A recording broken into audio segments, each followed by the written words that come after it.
Damian Barrett and welcome to Access All Areas, brought to you by Telstra. An incredible round of football up until Sunday, and it was a dull day of action yesterday until the Derby explosion. Jimmy Bartel, Matthew Lloyd, will we see Andrew Gaff again this season? Damian Lloyd, I don't think we will see him again, but 175 games in his career, I don't think he's even been reported or fined. So wherever they get to, I think he'll end up getting a one-week discount, because what happens at the tribunal, you're allowed to get up there, you're allowed to get character references. So say they call it 8 or 7, whatever it may be, I reckon it'll come down another week, but I don't think we're going to get below 6 weeks. Yeah, there's 3 home and away games, Damo, and then possibly 3 or 4 finals. I'd hate to see Gaff play in a grand final, to be honest, after what I saw yesterday. So I think 7 weeks might be right to see him out. I'm with you both on that. I reckon 7 is about right, given that does remove him out of all possibilities of playing again. This is what happened. It was unusual, as you rightly point out, Jimmy, but it happened a long way off the ball and absolutely left an 18-year-old in a mess. Yeah, what he's done is completely wrong, and we just try and put ourselves in the mind of Andrew Gaff, and even probably he doesn't know why, but he's clubbed him with the inside of his hand, and we see a lot of guys who get bumped, this swinging round arm action that goes on in the game, which the AFL are trying to get rid of last year, the tummy punches or these sort of punches to the chest region, and he's just absolutely flush Bradshaw. Look, we're in the outrage cycle of this right now, and rightly so, because Andrew Bradshaw is an 18-year-old and he's now been have a jaw broken and a lot of teeth displaced. So that needs to play out, and rightly so that is playing out. But when this all settles down, we're going to have a couple of things emerge, and one of them is that man on screen there, being spoken to there by his coach, Adam Simpson. Andrew Gaff is a good person, and anyone who knows him will say that. And that needs to come into play at some stage, so it's not an absolutely any situation where his career is forever tarnished by it. But the AFL's not blameless in this either, Jimmy and Matty. We've almost tolerated the situation where people on grounds can jumper punch, can throat punch, can gut punch, to the point where we've been conditioned to it. And I think you make the good point. He's lashed out at Gaff without the intent of wanting to break his jaw, because he thinks he's okay to do so. Yeah, spot on. And we went through that mid-part last year where we saw a number of players, people thought, oh, he has barely hit him. But the fact is it's still a punching action. And we don't go out and practice our punches in the guts or the chest in a game. And the quicker we can get punching and those sort of actions out, the better. Because the fine system allows players to keep doing it. We have this 3-strike system which has been tinkered with, but ultimately you can do it and still play a game of footy. I think games of suspension need to be applied to those actions. Are you suggesting, though, David, that's what he was trying to do? I don't think he wanted to hit him in the head and break his jaw. Yeah. Now, again, people might say, well, he did. Yeah, absolutely he did. But I don't think his nature is of that way. If you have a look, Bradshaw does slightly crumple a little bit. Again, I'm not making any excuses. What he has to get, to me, is 7 weeks, so that even if West Coast loses that first final and gets through to a grand final, he can't play, I'm with you, in a grand final this year. And if that means if he leaves the club and has to spend the first week or two of his new career at another club without playing footy, so be it too. But that's how I strongly believe is to play out from here. Ross Lyon, I thought, handled himself really well during the game. He had a bunch of players who wanted retribution on Gaff, and then he had to deal with the matter post-match, and I think he expressed it really well. Andrew Bradshaw was king here, 100 metres off the ball. He's got a fractured jaw and 4 displaced teeth that are caved in, and he'll be undergoing surgery tonight. I've got an 18-year-old kid that I saw in a real mess when I come down to the room, and his mum in tears as I was walking in, so it's not very palatable. My senior players certainly wanted retribution, and I had to stay out in the ground longer at 3/4 time to settle a couple of down and say, don't bring yourself into disrepute. Andrew's unlikely to play again this year. There's certainly precedent set. I think Barry Hall got 7. He was pretty distraught. Gave him a hug. It's hard to keep the emotion back yourself. See his mum. Pretty tough. It's a tough enough business as it is. So it's a pretty significant moment, I would have thought. And our number 2 pick won't play again this year, I wouldn't have thought. Yeah. Am I angry? I don't know. I'm pretty emotional, but it's a tough enough game. I wouldn't like to see my son like that. Yeah, didn't sugarcoat anything there, Ross Lyon. And once you form a relationship with your players, you just love them like they're your kids. And Andrew Bradshaw, 18 years of age, seeing his mum Deb crying, it would have really got to Ross Lyon. And talking of retribution, I think he got out of it okay, I thought, Andrew Gaff. You look at Michael Johnson, this was just where a ball sat up. In the old days, Gaff wouldn't have probably got off this lot. It was just fantastic that the game's got to that point. But he was hurt there, Gaff, and you saw on the interchange bench he was absolutely rattled by the day. But Ross had to hold players back from doing anything any more than that. There was genuine tension, wasn't there, there was, guys, when that happened? And that's the way footballers react when their teammates go down. Lloydie, you had experience of this yourself. 2009, your last game of an amazingly great career when you, again, within play, different to what Gaff did to Bradshaw, within play you got Bradshaw, but you spent the rest of that game worried about what was coming at you, didn't you, for right reasons? Yeah, I was knocked out by Chance Bateman. Bateman got a week for it, and as I said, he was fortunate it was an Eagles home game where there's 50,000, 60,000 Eagles fans. I had Hawthorn fans all coming to the front row of where I was standing in a goal square, and I was starting to fear for my safety. I wasn't sure at the end of the game whether Campbell Brown, Jordan Lewis, Luke Hodge, where I was at. Do I go off in the interchange bench? There are all those things that are going through your head, and I'm sure Gaff went through that and would have had a sleepless night or two last night. Bit to play out with this one still quite clearly. One of the lighter moments came late in the game when Michael Walters took one of the great marks of the season, quite possibly the best mark of the season. But Andrew McGovern, I love the way he carries himself, enjoyed it as much as anyone else did. Yeah, you watch Jeremy McGovern here, he's almost giggling on the way down. You watch him here, he almost helps him down. Michael Walters, that's certainly on the podium for Mark of the Year. This probably shows it the best. Watch McGovern's face. Oh, you're kidding me, eh? You've got me with absolute beauty, because the amount of marks McGovern takes on people's head, finally someone gets one back on him. Is it Mark of the Year?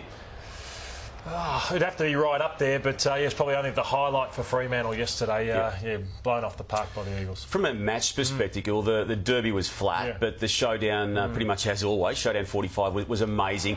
This is what ultimately decided it. Josh Jenkins had a good season, had a good game, had this to go through to put Port in front, and the honesty with which he brings to the game was evident when he basically said he felt it hit the post, and the AFL was forced to mop up with a statement close to the finish of the game. Yeah, look, it seems like there must have been a directive to the bunker or the umpires anyway. Let's back the on-field umpires and let's do it a lot quicker, because the amount of time it took for him to make that decision was very quick, considering what we were seeing early in the year. I was at the Essendon Hawthorn game. There was a couple of video reviews there. 15 seconds, bang, back the umpire on field. OK, with what we had access to with the cameras there, though, they could have looked at that for 3 minutes, and I don't think they would have been able to overturn what they thought. I think that first angle, I'm not sure if we can do it again for time issues, but I think I see a deflection. My eye sees a deflection. So enough to overturn a decision that changes the game.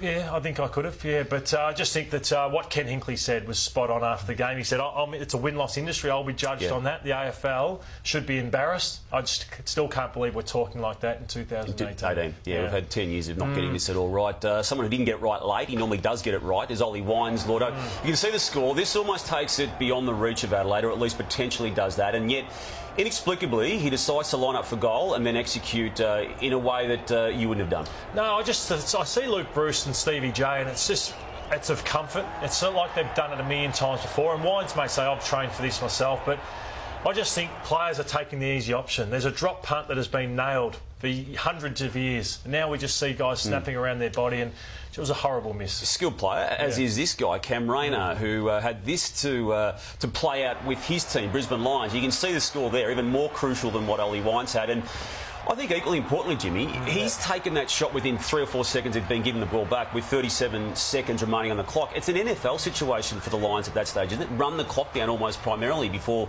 worrying about the score. Yeah, spot on. That's the key point and the key learning, I reckon, for Cam Rayner. And Luke Hodge and obviously we'll see Chris Fagan and even Alan Christian come in and talk to him. He got the ball at 37 seconds. He only 1 second ticked over on the clock. He can go back, take his 20 seconds, you let the clock run down, you get his composure. And if he still wants to snap the footy, at least he's had a bit of time to breathe and think his way through it. So a steep learning curve for him, but he'll become a better player for it. Yep. You can see the reactions there too from every single teammate, the key leaders, and then the coach who's got this team playing really, really well without being able to win as many games as they would have liked. But the signs are looking good for him and the club, aren't they? Yeah, he's going to win some big games for Brisbane over time. So, yeah, he's putting himself in those situations. John Longmire put it on the public agenda last week when he said Buddy Franklin had trained for just 20 minutes for the year. He said he got 5 minutes of training in during the week and ended up with 6 goals, 4 in one of the very good games of footy between the Swans and Collingwood on Saturday night. Yeah, a big training week for Bud. 5 minutes after the 20 minutes all year, but he was just feeling it. He got the matchups he wanted, obviously with a lot of Collingwood injuries and playing a first gamer there, but he kicked 6 goals, 4.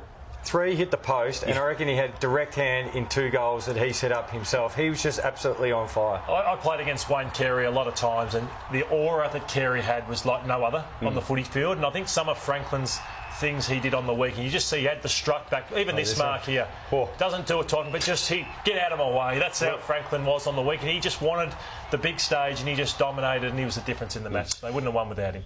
Has the tipping point been reached with Collingwood's injuries? We knew they had plenty going into this game. Darcy Moore went down during it, and that's our best 22, and you might argue a couple of those names being fringe down the bottom there. But when you put lines through these players for injury unavailability reasons, it really does give a context to what could be quite an extraordinary season for this club. Well, the worrying thing is it's 5 tall defenders or guys who can play very tall in the back 6. You know, Dunn, Moore, Scharenberg, Howe and Goldsack down the bottom there. So that's where they got exposed the other night against Buddy. Just someone to help aerially, create a contest. But a lot of midfielders can, you can sort of cover for 1 or 2. But the go is so important because in the finals you need that X factor as well. Someone can go in the midfield and also hit the scoreboard. Told too great now with injuries for them to do anything. Yeah, I think winning a final would be a great result now with the injuries they've got. Yeah. Jimmy, Alex Johnson hadn't played since 2012 grand final. We know he'd been through 5 Ricos on his knees since that moment, and you can see why and how important this man is to this football club on the siren. Yeah, we had a number of amazing comebacks this weekend. Vandenberg, Freeman, to name a couple. I know I'm probably missing another one amongst that, but 6 years, 2012 grand final, and you just see what it means to the family and the support. And look, you could forgive Alex Johnson for giving up, but everyone you talk to there was never a doubt in his mind that he wasn't going to make his way back, and that was my moment. What an amazing round of footy. GWS has got its act together again, but is still suffering from injuries. And quite extraordinarily yesterday, they were down to as few as 16 men on the field of play at times. You can see there 4 players sitting on the bench, and then there's the ball getting treatment on the bench. He just, once he's had this treatment, just runs back on. And this happened pretty regularly throughout the last quarter of a game that they ultimately smashed the Blues in. Yeah, 7 goals to 1 they kicked in that last quarter when they had 16 or 17 on the field. They were awesome yesterday, but unfortunately just cannot get any luck. Brett Delidio probably done for the season, you'd think, with a rare occurrence of a calf. Dawson Simpson, how important's he been in the last month gone? Taylor, the young defender, went down as well. Green's been sore, so just hope it doesn't hurt them, because Richmond, we'll talk about them soon. It seems like the gap's widening because of their run with injuries. It does. A lot of learnings for a lot of young Carlton players, inclusive of Cam Polson, who earlier in the year, about a month ago against Port Adelaide, twice infringed with this encroachment zone 50-metre penalties. And you can see what happened there. This was early in that game, and then later in the game did the same thing. He just doesn't have the awareness in this stage to do that. And then we raised that to give a context to what happened again yesterday. There are other things that went wrong for the Blues, but he's still infringing, Jimmy. He might end up on the DVD, because the DVD that goes around, Lloydie, that teaches you the rules, he might be on what not to do with the restricted area, because he hasn't quite got it yet. I think Brendan Bolton might need to walk him through. You just can't come running into the man on the mark. Young players finding themselves in match defining and determining situations late in the piece. So James Warple, a bit like Cam Rayner, Lordo, picked up the ball here in an advantage situation for Hawthorn. I think unluckily was paid that against him by way of not stopping in time, and we saw and know what happens here with this ball ending up in the hands of Stringer, who goes in and keeps this game alive at a time when it should have been shut down, arguably. So we'll have a look at it from a different angle here. I think he's been harshly dealt with here by the umpires in an advantage situation. I'd agree with that, Damo, because I've seen players actually handball the ball and not be a great handball, say, and stop, and they've given the player the benefit of the doubt. Maybe they've just cracked down. And Hurley just loses his feet But there. crucially, he responds himself. Oh, yeah, fantastic. He's an honest goer, isn't he, James Warple? Yeah, he's strong body. He's one who will play a lot more midfield time as Hawthorn are trying to build that midfield depth. But how good the weekend of footy we had. We had Warpole, McCartan laying on his side, Rayner taking a shot. All 18 and 19-year-olds involved in the biggest moments in the game. Someone who's been doing it for a bit longer than those guys, Gunston of Hawthorn.